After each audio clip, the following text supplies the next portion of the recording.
Right, so if we do this in here, then we'll do that wheel bearing thing.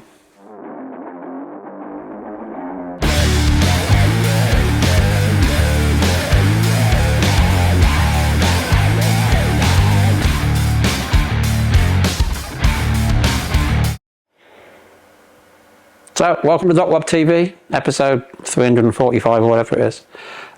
This episode I'm going to show you the 1985 Husqvarna CR500 and the XC500 Huskies we built. I'm quite proud of this one. It was an absolute bitch to build, but it looks cool. It's a proper thing now. It's in my collection. I used to race one back in 85, 86 in AMCA.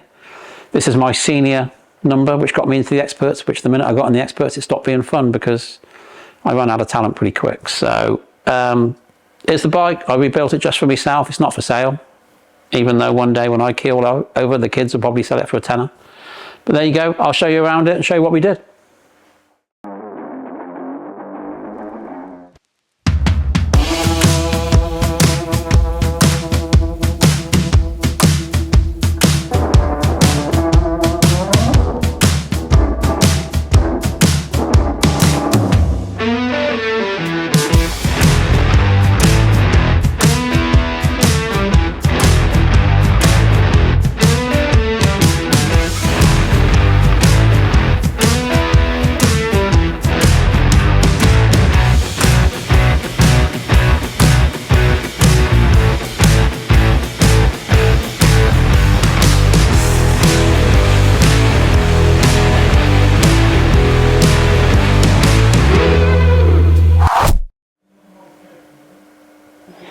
So I bought this one because I used to race one myself. I was a bit of a fan of Joe Martin's, who used to race the Grand Prix on one. He was ever such a cool, gave me a jersey. So it's the first jersey I ever had. Don't know where it is now, but I've lost it. But that was cool. I was kind of half sponsored by a local dealer.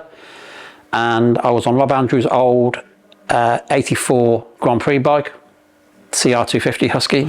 And then the test days come out for these. So I went along for the test days. Couldn't afford a new one, but when a few months later, some of the X demos came up for sale from D&B, which are the importers at the time. I ended up getting one of those. I wish this was the same bike, but it's not. So I bought this about 5 years ago, stripped it down with all the best intentions, and it's sat there, hasn't done nothing. So it took us a while to get around to it, but I'm like, you know what? Now's the time. I actually did buy two of them. My friend Ollie Stone got that one for me from California because I was expecting to need a donor bike and build one out of the two.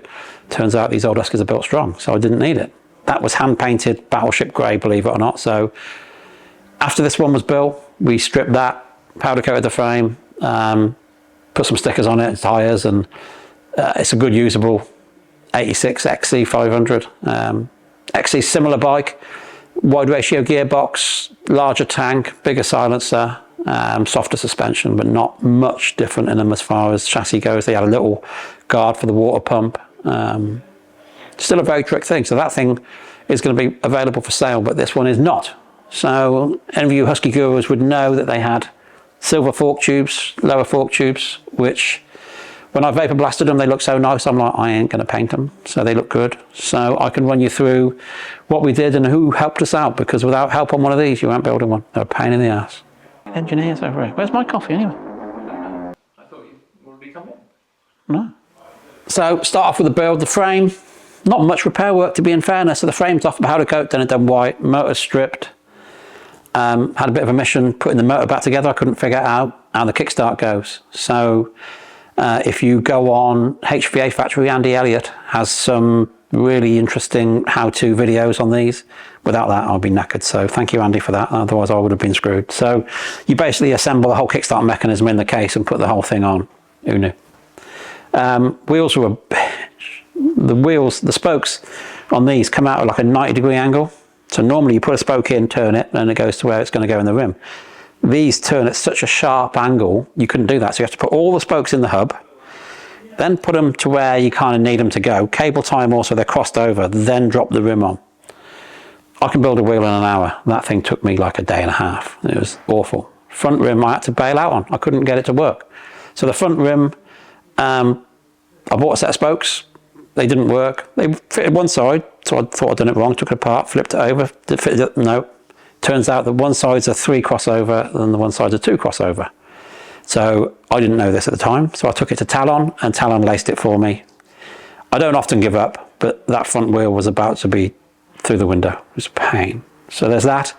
Another big help we got, JSV pipes. Pipes are these, it's just, you ain't finding them. You are just not finding them. So JSV made us the pipe, which is a touch. It's actually a 400 pipe, so it's a little bit skinnier than a 500, but I'll never ride it, so it doesn't matter. Standard silencer, which we shortened to get rid of the bit where people have been chewing it with mole grips, getting it apart. Suspension, we did the forks. John O'White at Case did the shock for us because he's got all the Olin stuff. So that's good. It's got some nice 18-inch tyres on it. Tank we got from X-Fun in Italy, who make all our aluminium tanks for us. That was a bit of a mission to fit. Plastics, you can't get the plastics for these. You can't get them. It's not a matter of like, I bought some second-hand plastics for 175 quid and they were worse than the ones I had. So the plastics, I can't remember the name of them. Vintage Art. It's a French company. They make vacuum form plastics basically, which are usually pretty awful. In fairness, these were really good. So that's the side panels. Rad panels are okay on these. Acerbis front and rear fenders. Andy Ellett makes the front number plate, HVA factory.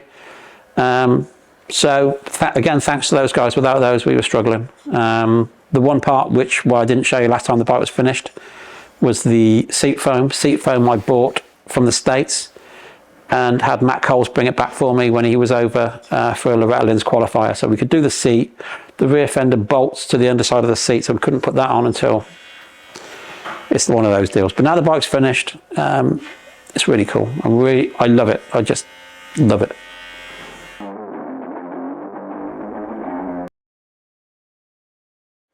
So with these Huskys, a lot of the bits you ain't going to buy, you're going to make them. So it's like these little brackets. I don't even know if that's what they're supposed to look like. So we made them. Plastics are bent in a little. So these brackets we made, the exhaust brackets we made. Kickstart was worn out, as you expect. So I got Mark the welder to fill it for the weld, then Mark the engineer to machine it out. So she's like tight as a mouse's ear well. So another little bit of drama was this here shock flap. Unbeknownst to me, you can't get them. So I had to go through the bin for that because I'd thrown it away. It was knackered. Somebody, like they do back in the day, on some muddy day somewhere, somebody cleaned it with a screwdriver, scratched it to shit. So when I realised you couldn't get those, I managed to drag it out the bin. I painted it 3 or 4 coats of primer, sanded it down, sanded it down, sanded it down, and the final coat was done with white car underbody sealer, which gives you the same kind of texture as the plastics. So it looks all right. It wouldn't look that good if you used it, but it looks all right for the bike. So what you have to remember with these, you have to think back to 1985. In 1985, disc brakes were brand new. So to have a disc brake on one was big news. So only the Honda and the Kawasaki had disc brake. Only the Honda and Kawasaki were water cooled. The Yamaha air cooled drum brakes, ancient thing. KTM at the time was not the best thing. The Suzuki, again, air cooled drum brakes. Maybe disc in 85, you can correct me on that one, I'm not sure, but it wasn't the best thing, the RM500. So when this thing came out, it was like single shock, disc brake, water cooled. It was as advanced as anything was out there. And in fact, some of the stuff which is on it is like, now for example, Kawasaki, oh, you can get to our air filter without taking the seat off. 1985, they were doing that. So you got that great big slab air, you never take the seat off. You just pop up the side panel, change your air filter, ready to go. It was a bit kooky with the left-hand side kickstart, granted. And as I'm vertically challenged, it wasn't the easiest thing to start, I've got to tell you. But I was a lot younger then. So it's got its weirdness, but this single spine frame, never been done again, worked really well. The Honda back in the day was violent. It was hard to ride. The Kawasaki fell to bits. These things were made well. And I think the design, especially from this side of the bike, looks really pretty. It does look bulky from the other side, granted. You either love them or hate them. I love them. So there you go. It's my bike. I do what I want. So that's it for these Huskys. Hopefully that will be sold. This will be in the office. We've got a little update on some of the Chesterfield yams we're building. Let me show you. Beautiful people in the world. They're all here. Not bad, are they? They're all here at Fox Hills, mate.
and we can lower it down and drop the motor in the frame and put the pipe and the tank on.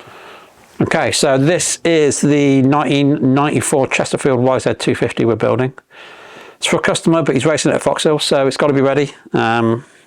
All the other race bikes are somewhere near. We're waiting on a few bits and pieces, but there's each one of those probably a day away now from being ready. This is a long way off. So we were going to build a white one and a black one.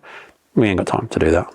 So the black one's being done for a customer. So engine's now built. Tone's done a wonderful job on the motor, the mag cases, all the tie bolts, new crank, new clutch, new piston, cylinders been plated. She's like a brand new tool, so she's good to go. So we'll drop that in the frame, and then if me and him spend the rest of the week on the carb electrics rads, stick the JSV cone pipe on it, we can test fit the tank, make sure that she doesn't need any modification before she goes for powder coat. Subframe will be on it. Hopefully John O'White's done the shock, and we're going to break the back of this. So next time you see this, hopefully it will be running. So this one's coming together now. We have to start test fitting a few parts, make sure there's not any modifications need to go. We should have this one on its feet now within a week, 10 days. We'll have all the central components all done, so it's somewhere near.